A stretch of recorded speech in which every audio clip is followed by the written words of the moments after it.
On l'a fait rapidement. Derrière moi, c'est l'entrée du CITEC. Le CITEC, c'est un salon électronique ici à Tokyo. C'est un peu l'équivalent, beaucoup plus petit, de l'IFA de Berlin ou du CES de Las Vegas. À l'intérieur, des robots, des téléviseurs Ultra HD, on va bien s'amuser, vous allez voir. On y va, c'est parti, séquence émotion, on va le faire un petit peu au pas de course, parce que sinon on va y passer le 15 août, quoi. C'est pas possible, il n'y a pas de 15 août de toute façon ici à Tokyo.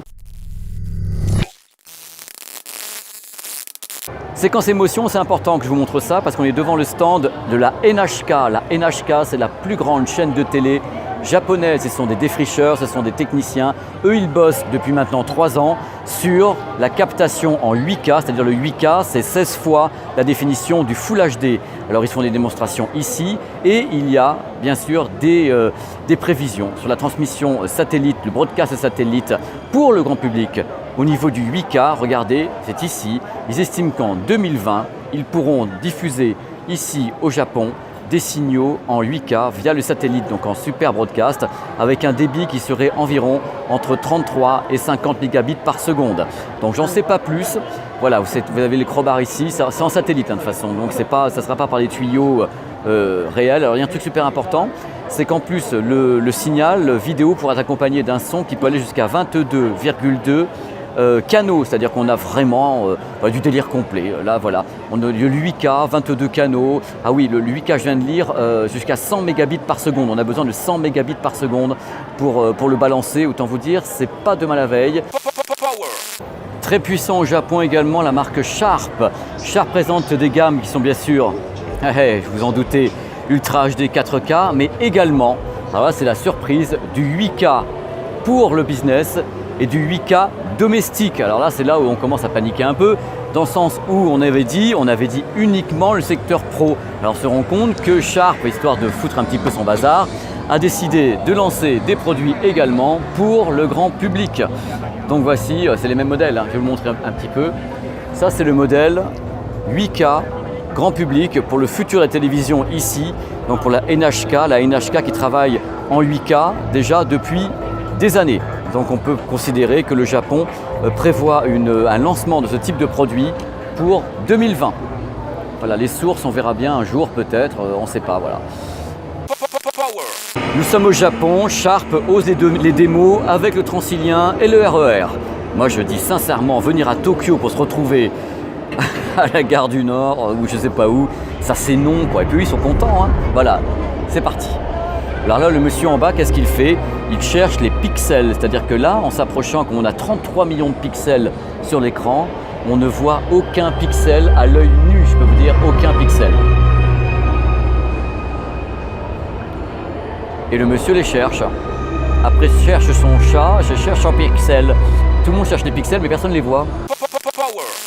Bon, je vous laisse avec ça parce que on peut pas éviter le fait que le 8K était ici, dans tous les cas, au Japon, un enjeu industriel. C'est-à-dire qu'on commence vraiment à y penser parce que c'est une question de production, c'est une question d'évolution également des sources pour le grand public.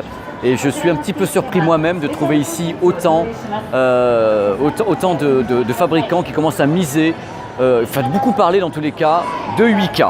C'est-à-dire on pensait être un peu tranquille et dire on va se trouver un peu planqué avec le 4K et avec l'Ultra HD, bon comme on est là, voilà, chez Panasonic, mais en même temps, on a le 8K qui se pointe en production. Et c'est là où il y a une petite dichotomie. Là, il y a le premier lecteur de Blu-ray Ultra HD de chez Panasonic qui est donc ici. Voilà, il est là, vous l'avez, on vous le montre, on est content, tout le monde est content, moi aussi. Un produit intéressant ici chez Sharp à Tokyo, c'est un lecteur de Blu-ray Ultra HD. Attention, il ne fait pas que ça, c'est encore plus fort que ça, puisque lui, il est capable également d'enregistrer. Donc il est capable d'enregistrer en Ultra HD et de diffuser des sources Ultra HD. Voilà, il est formidable. Bon, dans la série tout va bien, l'Ultra HD, le 4K, le 8K et maintenant 10K. Alors le 10K, c'est quoi? C'est tout simple, le 10K c'est du 8K mais au format scope, c'est-à-dire 21/9. Donc mathématiquement ça fait du 10K, mais c'est un téléviseur qui est tout à fait normal, sauf qu'il n'est pas 16/9. Donc on met plus de pixels, il devient 10K. Voilà.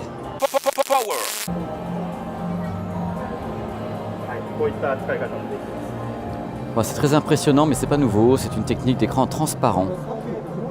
LG avait déjà développé ça il y a plusieurs années, et puis là maintenant, on le voit arriver un petit peu dans le secteur professionnel. Voilà. Bon, ici au Japon, quand ça va mal avec les conducteurs, on essaie de leur apprendre à conduire correctement et pour ça, on fait de l'élevage en batterie. De l'élevage de bons conducteurs en batterie, ça donne ça. Voilà, on leur apprend en même temps à appuyer sur les pédales, tout ça avec de l'Oculus sur le nez. C'est merveilleux, c'est l'avenir. Non mais c'est drôle, sans rigoler. C'est des écoles de conduite, en fin de compte. Bon, ça c'est très impressionnant. Le jeune homme qui est ici, qui est tout jeune comme tout, a créé ceci qui est un exosquelette qui s'appelle le Skeletonix. Et l'exosquelette est très très impressionnant. Ils peuvent vraiment se balader avec. Les images passent pendant que je vous parle. Et avoir un mouvement quand même assez fluide. C'est-à-dire comme il l'a créé, donc il est capable de le bouger de façon assez fluide. C'est très très lourd, mais c'est truffé de petits moteurs et autres qui permettent justement un déplacement avec une force décuplée. Bon, dans ce reportage, vous voyez bien un truc important, c'est qu'on est au Japon. J'arrête pas de le dire parce que c'est important qu'on le sache bien. Et ici, ça fait 3 ans, je l'avais déjà dit dans une vidéo sur YouTube, ça fait 3 ans que la NHK travaille sur le 8K. Donc le 8K en production, c'est-à-dire que voilà, ils travaillent dessus pour qu'il y ait la meilleure captation possible. De ce fait, toutes les marques de téléviseurs qui sont ici, que ce soit Sharp, que ce soit Panasonic, que ce soit Bao, les marques comme ça, ont tous des téléviseurs 8K. Parce qu'en même temps, c'est un salon ici pour le grand public, mais pour les professionnels. Donc tous les gens qui travaillent avec la NHK, donc la NHK c'est la chaîne de télévision japonaise, il y a des professionnels qui sont ici, des monteurs. Donc tous les gens qui sont ici ont bien sûr des téléviseurs 8K, comme on peut voir derrière moi. Voilà, les petits téléviseurs 8K qui sont donc ici. Et c'est normal d'avoir du 8K ici parce que toute la chaîne de production doit avoir des diffuseurs. Mais c'est pour le moment, c'est pas pour nous.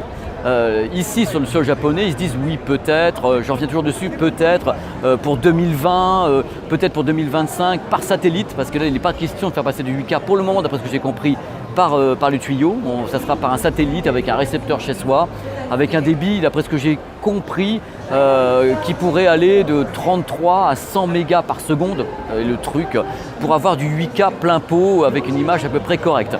Donc tout ce qui est ici, ça bouge beaucoup, mais il faut savoir qu'il y a des choses qui bougent beaucoup dans l'industrie, toujours, c'est normal. Avec 3, 4, 5, 10 années d'avance, ces salons-là sont là pour les montrer, mais ce n'est pas quelque chose qui sera directement appliqué au grand public pour le moment. Toutes les marques, je vais me retourner à nouveau, je vais essayer de ne pas bouger trop vite, toutes les marques misent évidemment sur ce qui est derrière moi, c'est-à-dire le 4K, c'est-à-dire l'Ultra HD. Tout le monde est dessus, et ceux qui sont un peu plus professionnels ou qui veulent montrer aux gens qui sont capables de le faire, ont des téléviseurs 8K. Voilà, mais voilà, quand on est là, même moi en tant que journaliste et autres, je vois ça, je me dis oh là là, nous on parle aux gens d'Ultra HD, on est là en train de leur dire le 4K. Et tu viens à Tokyo et tu trouves avec des stands qui font du 8K et t'as 5 stands qui ont des téléviseurs 8K, tu te dis bon alors mais qu'est-ce que je vais raconter moi aux gens qui sont en France? Je vous raconte que c'est pas pour nous pour le moment et c'est pas prévu. Voilà, c'est ce qu'il faut se mettre dans la tête, hein. Paniquez pas, profitez de votre Full HD avec votre petite box, votre Blu-ray, soyez heureux bordel, soyez heureux. Là vous voyez, il y a quelqu'un qui joue contre un robot. On a le visuel ici et c'est un joueur en fin de compte et le robot est capable de lui renvoyer la balle, prévoir les mouvements. C'est la robotique vue ici au Japon, au salon du CITEC. C'est assez impressionnant. Bon, je parle couramment japonais, je peux vous le dire.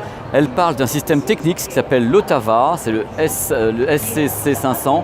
C'est un modèle assez particulier, c'est en même temps un serveur qui peut être mis en réseau. Il y a 2 enceintes avec et un lecteur de CD.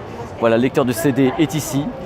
Et donc c'est des tout nouveaux modèles, c'est un lecteur de CD, un CD système qu'ils appellent ici, qui est compatible voilà, avec le Wi-Fi, mise en réseau et autres. Ça fait partie de la nouvelle gamme de produits de chez Technics, Technics Panasonic qui se relance complètement dans l'audio à fond avec notamment ce prototype de platine vinyle à entraînement direct. Entraînement direct, ça veut dire qu'il n'y a pas de courroie, regardez, voilà, c'est ici que ça se passe. Vous avez ici, donc voilà le moteur et vous n'avez pas de courroie. Je ne veux pas faire mon méchant, mais il faut oser quand même. On téléphone une sorte de petit robot et on lui parle dedans. Voilà, ce robot-là. Et on fait allô, allô. Allô. Allô, allô, allô, allô. Thank you.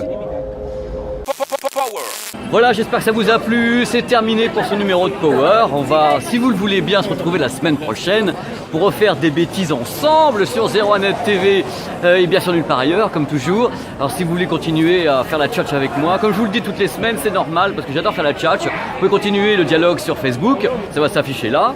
Ou le dialogue sur Twitter, ça va s'afficher là. Ou bien ma petite chaîne PP World, ça va s'afficher n'importe où. Vous y allez, on tchatch, on est là pour ça. Je vous dis bye bye, à bientôt les geekos et la semaine prochaine. Je ne veux pas faire mon méchant, mais quand même il y a un truc qui me choque, c'est qu'on est au Japon, à Tokyo. C'est le CITEC, un grand salon japonais, et regardez le sol. C'est une sorte de ciment avec des sortes de chewing-gum à croiser par terre. On se croirait vraiment dans un vieux parking avec des morceaux de moquette qui traînent de tous les côtés, du scotch. C'est un peu bizarre et ça tranche radicalement avec le thème qui est le futur. Il y a des tas de fabricants qui présentent ici des modèles, des téléviseurs 8K, des trucs comme ça. Et là on a, faites entrer les quartiers de bœuf à Rungis, quoi. Non, c'est plus possible, quoi. Je rigole.